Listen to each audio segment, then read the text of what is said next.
A young person just got their first real paycheck and they're excited. They've worked hard for this money, but there's a problem. The paycheck goes directly into a joint account with their father, and their parents are about to tithe 10% of it to their megachurch. The young person doesn't want to give that money to the church. They don't even believe anymore, but they can't say that out loud because it's not an easy conversation to have. So they're asking strangers on Reddit how to hide the money from their own parents. This is the reality of tithing in 2026.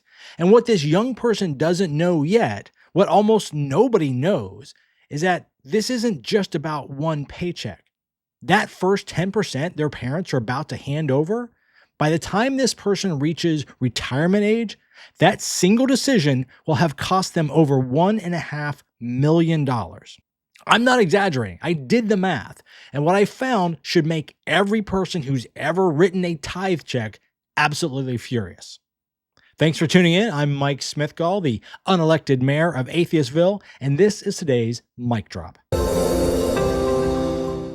So I saw a post on the ex-Christian subreddit a few weeks ago, and I haven't really been able to stop thinking about it ever since. I actually mentioned it on my most recent Breakfast with a Heathen episode because it hit me that hard. A young person, probably in their late teens or maybe early 20s, just got their very first paycheck, and they have a joint account with their father. And the parents are prosperity gospel fanatics at a megachurch, and the parents are insisting on tithing 10% of that kid's income. And the young person is posting asking for advice. How do I get out of this? How can I take cash out and pretend that I tithe? Can I convince them to give it somewhere else? And then this part hit me. They said that I am concerned that if I do not comply, my dad has the ability to forcefully transfer money out of my account. The fact that they're worried about that is really upsetting. And despite being presented as theology, this is actually financial abuse wrapped up in scripture. And the worst part, this young person has no idea how much this is actually going to cost them. Nobody does. Because when you're 22 and you hear give 10%, you think you're sacrificing a night out or a new pair of shoes or whatever the hell you're doing. You don't realize you are sacrificing your entire financial future. Now, before we get to the math, let's talk about where this 10% idea even comes from, because it's not exactly what most people think. The concept of tithing 10% shows up in the Old Testament. It was an agricultural tax for ancient Israel. You gave a tenth of your crops and livestock to support the Levitical priesthood and the temple system. It wasn't optional, and it wasn't about your personal relationship with God. It was a civic obligation in a theocratic society.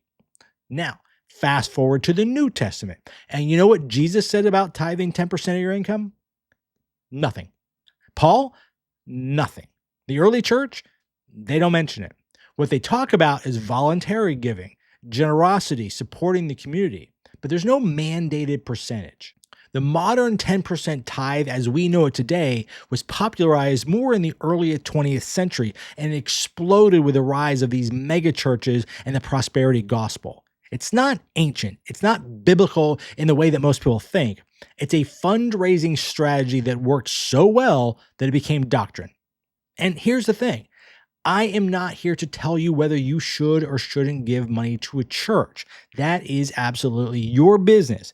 What I'm here to do is make sure that you understand what you're actually giving away, because again, most people don't. So here's what I do want you to know. Most people are not former financial advisors like me. Most people don't have an MBA like me. So when they hear give 10%, they think it's a small sacrifice. They think it's manageable. They think it's just money that they would have spent on something frivolous anyways. So it's presented in a way that sounds very, very easy. They have no idea that they're forfeiting millions of dollars. Like I do for too many things, I built a spreadsheet. I wanted to see what actually happens when you tithe 10% of your income from age 25 to age 65 versus investing that same 10% in a standard S&P 500 index fund. And I didn't want to cherry pick numbers or make unrealistic assumptions, so I used the Bureau of Labor Statistics data, the actual wage growth rates that they documented in a 40-year study of American workers. So I started with someone making about $45,000 at age 25. That is a reasonable starting salary for someone entering the workforce after college. And then I applied the actual average income growth rates the BLS found, which is 3.3% annual growth in your late 20s and early 30s as you gain experience, slowing to about 1.9 in your late 30s and early 40s as you kind of move into those senior roles. And then it stays nearly flat at just 0.1% in your 40s and mid 50s as you reach your peak earning years. And finally, it's zero growth from about 56 to 65 as you coast into retirement. So this isn't optimistic. This isn't modeling some sort of superstar career. This is literally what happens to the average American worker according to the government's own data. So here's what I found. If you follow this completely average career path and you tithe 10% annually, by the time you're 65, you will have given the church $285,000 in cash. And that is a lot of money. That is a huge down payment on a house in most of the country, or it's actually paying off the mortgage in many areas. And here is where it should make your blood boil. If you had invested that same money, those same exact dollars at the same 10%, and you just put it into a basic S&P 500 index fund, you would have $1,694,520 in your portfolio. Basically $1.7 million. The opportunity cost of tithing isn't $285,000, it's $1.4 million in lost wealth. And that is a conservative average. If you're someone who makes better career moves, who job hops strategically, who gets promoted, who does better than average, the numbers get even worse. But we don't even need to go there. The average case is devastating enough as it is. All right, so here's the cruelest irony in all of this. The church wants your money when you're young. That's when they push the hardest. That's when they tell you to be faithful with your first fruits. But youth is exactly when tithing costs you the most. A dollar tithe at age 25 costs you about $45 in retirement wealth. Think about that. A dollar tithe at age 55 costs you about $2.60. Same percentage, wildly different impact because the time that your money can grow is way lower when you're, say, my age versus a young person. So let's put that into some concrete terms. If you tithe $4,500 at age 25, which again is about 10% of that starting $45,000 salary, that single year's tithe will cost you over $200,000 by the time you're 65. If you tithe $7,800 at age 55, that year costs you only about $20,000.